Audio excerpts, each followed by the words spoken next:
You need somebody that people seem is culturally relevant, somebody that connects with your core audience, because your core audience is the ones that's going on X and tweeting, yo, man, it look crazy, bro. This All-Star game is weak. The reason why you feel so openly saying that is because you seeing Mr. Beast. This is not me criticizing the NBA, but the NBA has to realize what the All-Star game means for its fans. Before I start the video, I want to say, make sure you guys subscribe. We're up to 200 subscribers. We're on the road to 500. Let's get there. Get me up there to 500. Come on this journey with me. Now back to the video. The NBA All-Star game it got mixed reviews, right? The highs were really high, but the lows looked quite bad. What were some of the highs? The highs were, we got guys competing, especially in the semifinal round. Guys were competing. Those young stars, I kind of like the concept of that because they brought the OGs to a kind of a whole new level in this All-Star game shenanigans here. Guys actually looked like they wanted to win the game. The lows were a lot of laps in time where you're like, all right, this is not entertaining, and it's also not basketball. Please, like Kevin Hart, I love Kevin Hart. He's funny as heck. He's talented, but bro, we don't want to see you around the NBA product anymore, man. I think I speak for the fans when I say Kevin Hart and in the NBA, that relationship needs to end. It seriously does. Because Kevin Hart is a big enough star that, like, if he wants to do it, you don't say no. You know, especially because Adam Silver, he's very forward thinking. And he's trying to push the culture forward the best way he thinks is possible.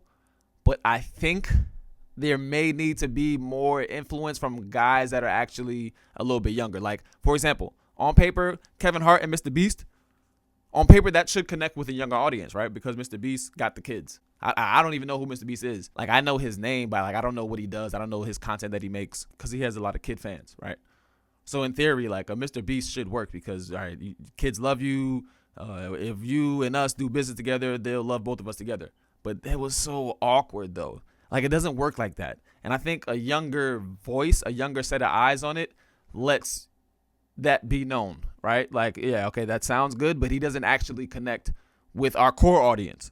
Like, maybe some young fans might look at this and, you know, you might get the clicks on Instagram, but like the core doesn't, like, we're basketball fans, bro. If you're trying to find the intersection of like sports and culture, right? You don't follow the trend of what a guy on YouTube with millions of kids as his demographic. You don't follow the trend that he sets.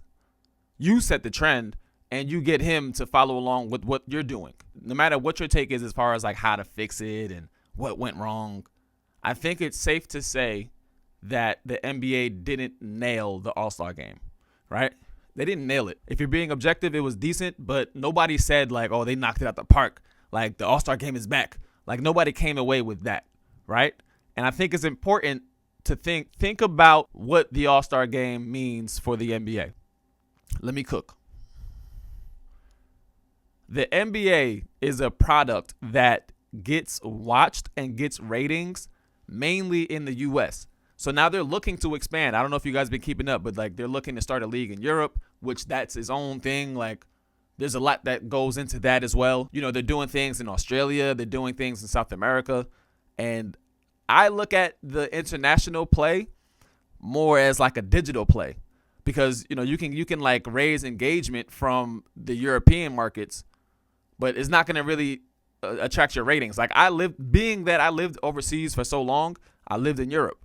I know that the sense about the NBA in Europe is the Europeans pay attention when the playoffs come. The Europeans aren't closely watching the NBA product on a night-to-night basis. They're following the pages.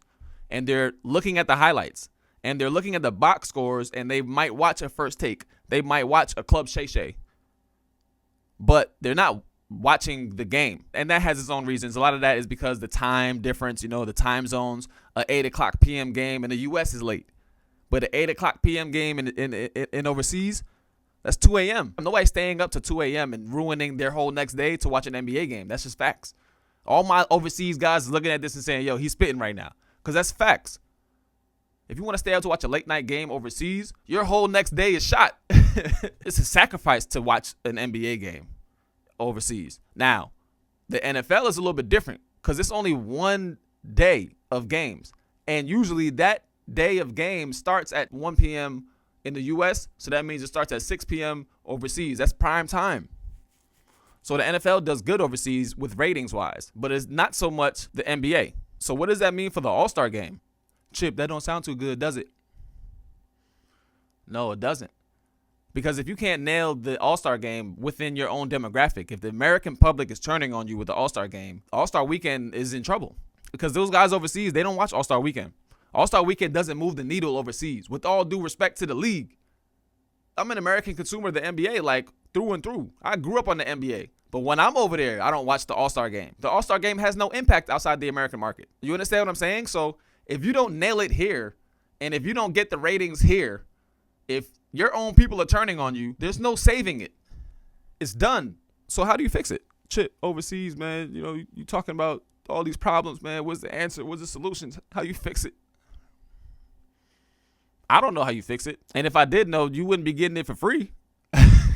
I think the NBA needs guys that think a little bit different, not necessarily outside the box, because I think what they're doing is pretty much outside the box. They turned the All-Star game into 3 rounds of pickup basketball. So, that is outside the box. You got to give it to them for being innovative. It's about connecting.